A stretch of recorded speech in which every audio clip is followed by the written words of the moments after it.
Welcome to Shovelware Diggers. Our dig team is currently excavating the Softkey Shareware 2000 hit games 2CD collection. You can find a link in the video description listing the entire directory structure of this archive. Here's what our diggers have for week 242. For more information on how to join the dig team, simply follow the Patreon link in the video description. Now, without further ado, let's get to it. First up, we have a new digger, Kobu Retro, who's dug up WINGAMES /casino /Monty. So I'm guessing this is going to be that sort of gambling game that has to do with, I just know it's called something Monty, like something card Monty, don't know how many cards. Got a file id.diz, executable, help text, what's the diz say? Super Monty. Well, that doesn't help. Windows version of the classic one-arm bandit slot machine. Oh, okay, this is going to be a slot machine program. And it requires VB Run 100, which means it might actually be Windows 3.0 software. What's the file date say? It says 94, so that doesn't help. Well, we got the help. That should help, right? Basics. Definition? Okay. Super Monty is a computer version of One Armed Bandit. It is the goal of this gamble to score a winning combination of symbols in the symbol displays. Okay, I'm gonna guess the person who made this, their first language is likely not English. Okay, and apparently this slot machine also has like a random chance of getting bonus points every now and then. That's kind of weird. Also a bankrupt feature? There's no points if a bankrupt symbol is showing. A combination of bankrupt symbols terminates the game. The credit and the jackpot will be set to 0. Huh. So now we're talking a slot machine. It's kind of like the one in Space Quest that it actually murders you if you get like 3 skulls in a row or something like that. Oh, well, this is useful. About Super Monty. To obtain information about Super Monty, choose Help About, which you would think would lead to the page we're on right now, but apparently it must be an internal thing. What we got in the text file? Oh yeah, it says right here that this is for Windows 2.1, so forget 3.1, this is 2.1. Apparently, Super Monty is a computer version of one. Don't expect too much as I don't work with computers in a professional way, and I'm still very unsecure about that my little program is good enough to be distributed. I've written it for my personal entertainment, but friends of mine suggested to distribute it. And thus it ended up on a BBS somewhere and eventually on this collection CD. So apparently a Michael Zickler, and I'm guessing this is freeware just because of that. This doesn't, yeah, there's nothing in here about registering. That even says right here, maybe used, copied, and distributed without any registration. Okay, let's see what we got. Nope, we got a photo of the author. It tends to happen every so often. I assume you're new to Super Monty. I only wanted to say thank you, that you should not expect too much. I don't work with community. Okay. However, I'd like to get mail, as everyone I presume. So if you enjoy Super Monty or if you have any comments, please let me know. Okay. Apparently the guy's in Vienna. So, interesting way of putting it. Shut up and let me play. Okay. Get this nice and centered on the screen, as I usually do. Well, you know, he says he doesn't normally write stuff like this, but let's be real here, he remembered to put it into a single border window. We've seen quite a lot of software now with a useless maximize button, so it's also kind of a weird shape. Like, if this wasn't running at 640 by 480 resolution, this would literally go from the top to the bottom of the screen. Okay, and apparently we have a statistics page here. We can set speed, we got sound, we got autoplay, so that we don't have to play it ourselves if we want to. You can restart, store game, so I guess if we want to come back to it. And there's both a Club of Millionaires and a scoreboard. So yeah, Club of Millionaires is a high score table, it kind of makes sense. And the scoreboard is actually just tells us what everything's worth. Now, I don't like that it's not actually showing us what the bankrupt symbol looks like, although I imagine it's probably going to be pretty obvious. So we've got these jacks, which get the jackpot if all 4 line up. You've got some bars, which are only worth points if you get 3 or 4 of them. And then 4 different round icons, 4 different bar icons. Okay, and then these are where... There's actually some weird scoring here. But whatever. Let's actually see what happens if we play this. So, we can choose our stake. Okay, that's weird. Your stake only goes from 1 to 6. Like, 1 to 5, sure, but 1 to 6? I guess I'll just leave it at 6. And then we go start. Okay, so unlike a typical slot machine, we're actually allowed to hold things here. So, now notice there's like an X3 here. I didn't see anything about that in the... Oh. I gotta go look it up this way. Okay, so apparently the X3 symbol basically makes it so that your next round of play is multiplied. So not this one, but the next one.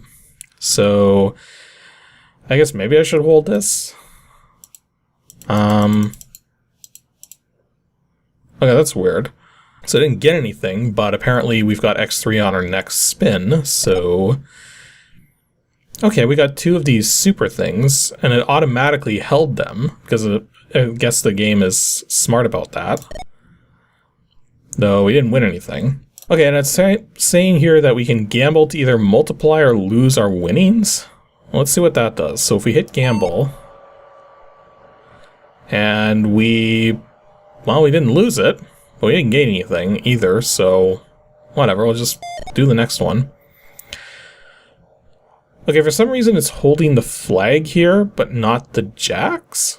I guess the reason it's holding the flag by default is because you only need to get 2 of them to win, whereas with the jackpots, you need all 4. So in this case, it's presuming that you've got a much better chance of getting 1 flag as opposed to 2 more jacks.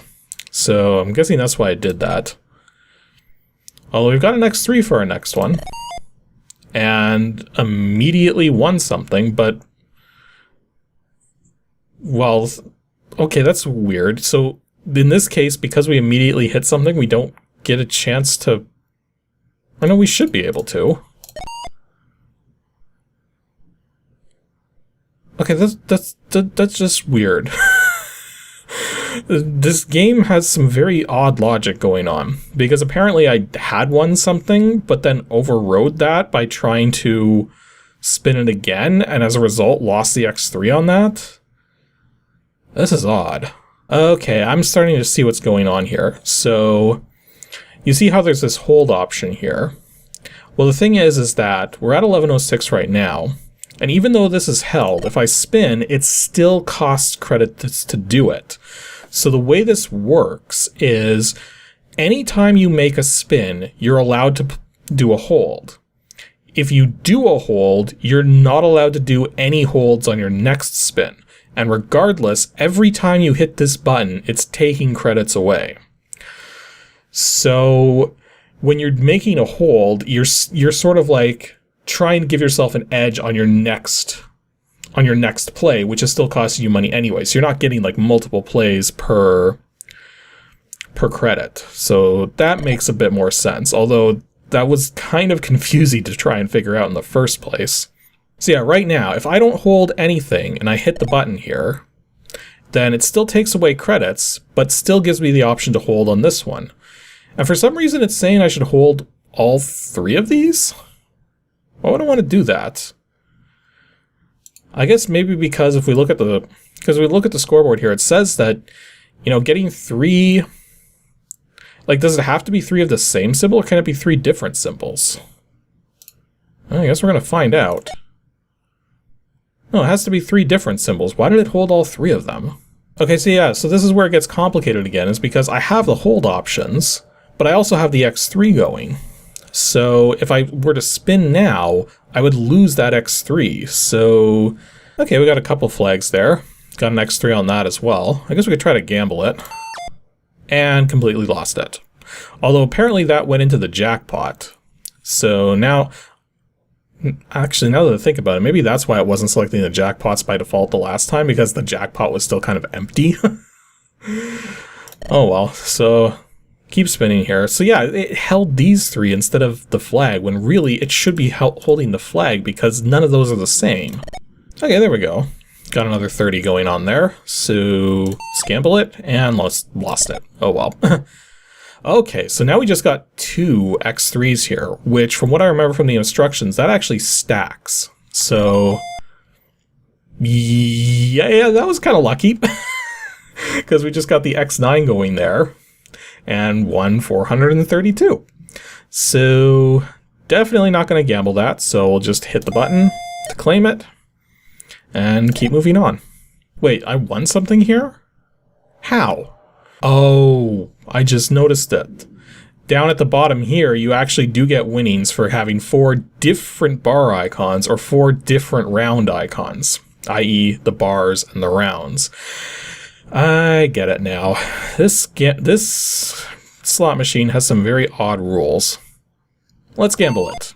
Hey, we got it doubled. So yeah, that was Super Monty. Kind of a very weird take on a slot machine.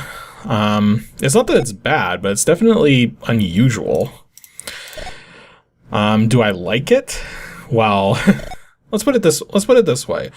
This thing plays fine, and it's free. So like, I mean, if you like slot machine type things and want something a bit more unusual, then yeah, this will definitely qualify for that. But yeah, I wouldn't see myself playing this for more than a few minutes at a time to kill time. So there you go.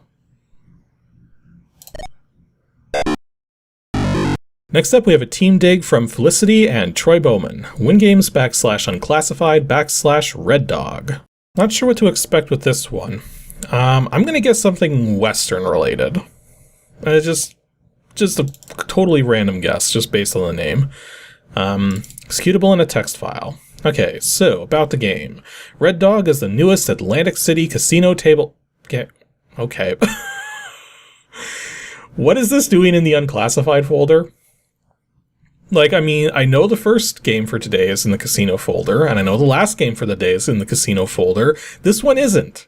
I wasn't trying to make an entirely casino games thing today, but looks like that's what we're getting.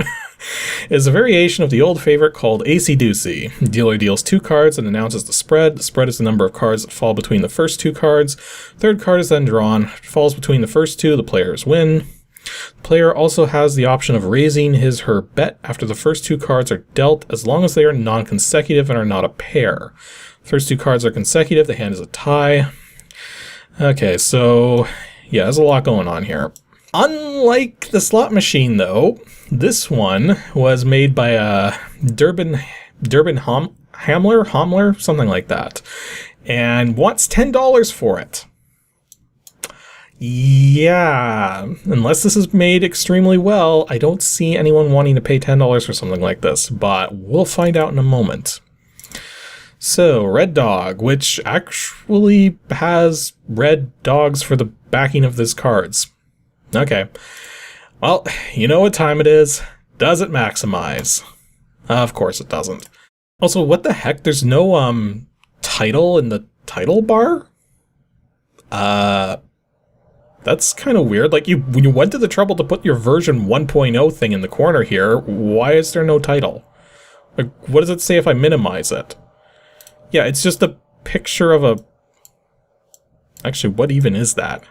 It's like an outline of a dog or something? I don't know. All I know is it doesn't have a title. Okay, so...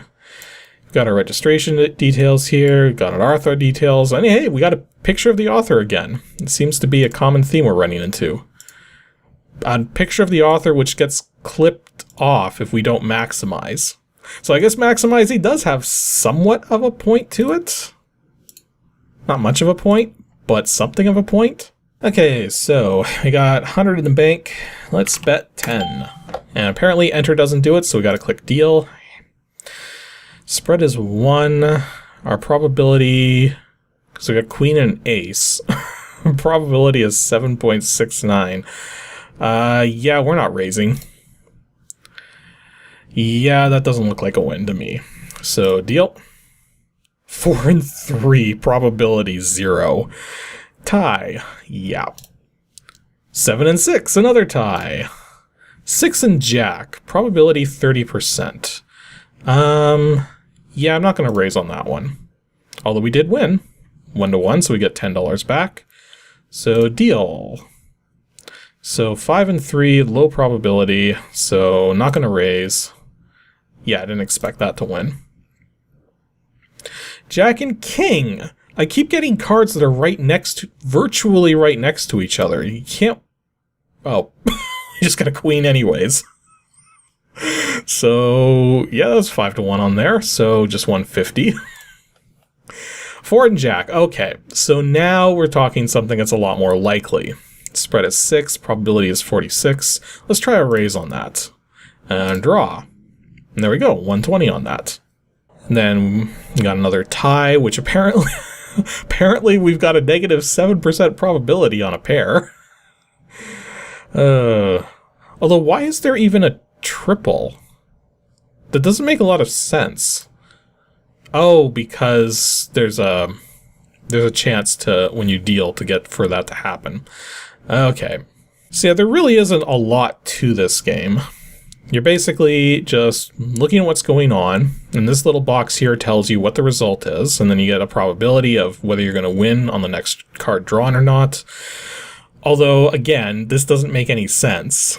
Probability negative 7.69, like... Yeah, that wasn't a negative 7.69%. You can't have a negative 7.69% to win.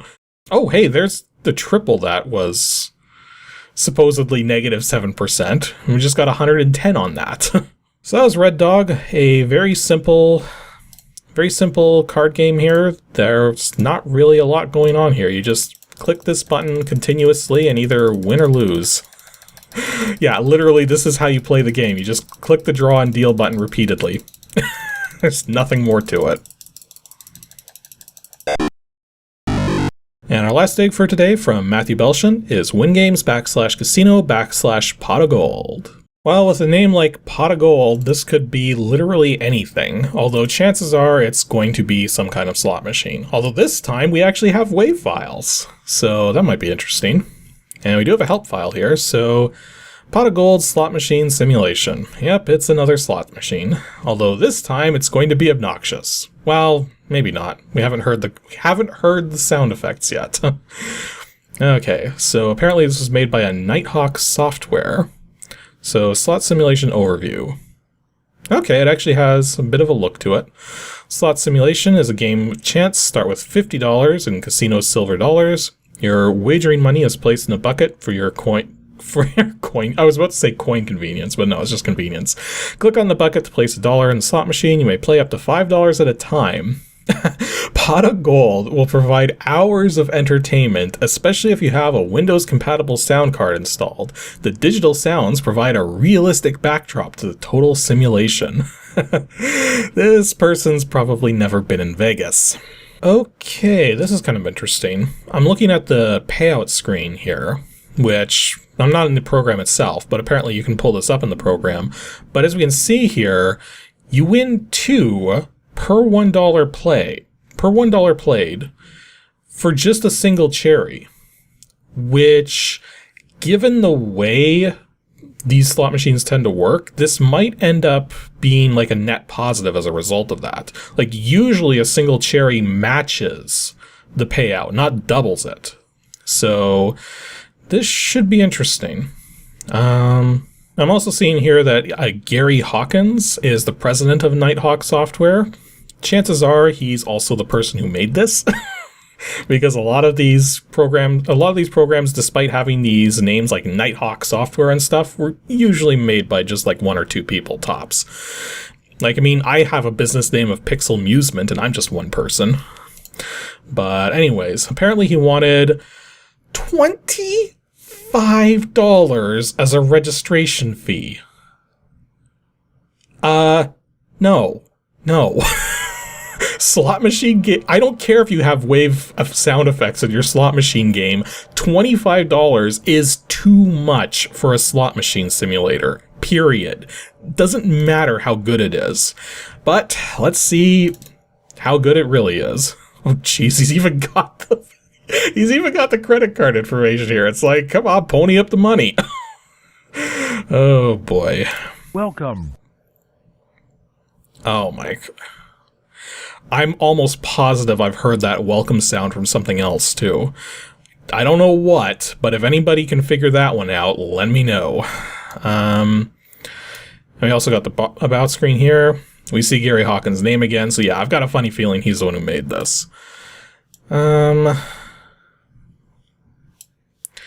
Okay, so I guess we just start popping in the coins. So how do I do that? No, really, how do I... okay.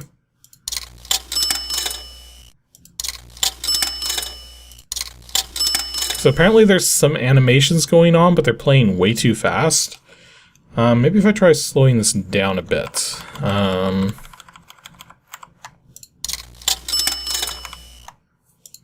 Okay, I can't put another coin in, so... Okay, so that didn't work out. Yeah, I tried turning the cycles down, but it's not helping much. I imagine cycles have to be much lower to get this to go at a normal speed. Okay, I just won 100. Like, I mean, it's 100 fake coins, but $100 in fake coins, but still.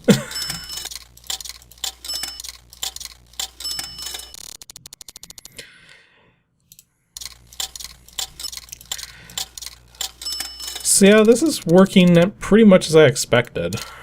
Like, I mean, the panels on the slot machine don't roll. They're just changing between different icons. Again, if this is supposed to be $25 software, you need to put a little more effort into it, apart from just, you know, showing a photograph of a particular casino. Like, I mean, I'm almost positive this casino even exists. Like, I know I've seen these graphics before, like, this in reality, in, like, a photograph before. But, in any case, like, it's a slot machine. It's playing as expected, sort of. And yeah, right there, I paid $5 and got 10 back. So I imagine, depending on how the randomization's working and how many different symbols can appear on each of these reels, this might actually be a net positive game here. Or maybe not, because there is this beg for credit option. But, whatever. I guess I should probably, since we've had a couple slot machines today, something I should clarify is that I don't technically have problems with slot machines as a thing. Especially nowadays with the modern ones that actually, you know, try to give you the ability to modify your potential luck and outcomes and such. Like, if you've seen a modern slot machine, it's pretty ridiculous how many features and stuff they put on them now. But the thing is that slot machines are one of those things where I feel if you are sitting yourself in front of one with the goal being to just play it all evening long, you've got a problem. Slot machines are something you should be playing just a few times, just for the novelty's sake. The other fun fact, too, is that slot machines nowadays are pretty much made entirely by Williams. And those familiar with the Williams name know that they used to be in the pinball business. And then around the turn of the century, they decided pinball wasn't worth the effort anymore and got into slot machines and never looked back. So, yeah, Williams used to be in the non-gambling machine business, and now they're in the gambling machine business. Go figure. There we go, got another 75 there. So yeah, I wouldn't exactly call these sound effects realistic, although I will say that's not a completely inaccurate sound. These were definitely sampled from something. But I've got a funny feeling these sounds are more accurate to someone who actually owns like a slot machine for personal use and is just recording the sounds from that. So yeah, that was POTOGOLD slot machine. It's an acceptable slot machine game, except for the fact that its price is completely unacceptable. So there you go.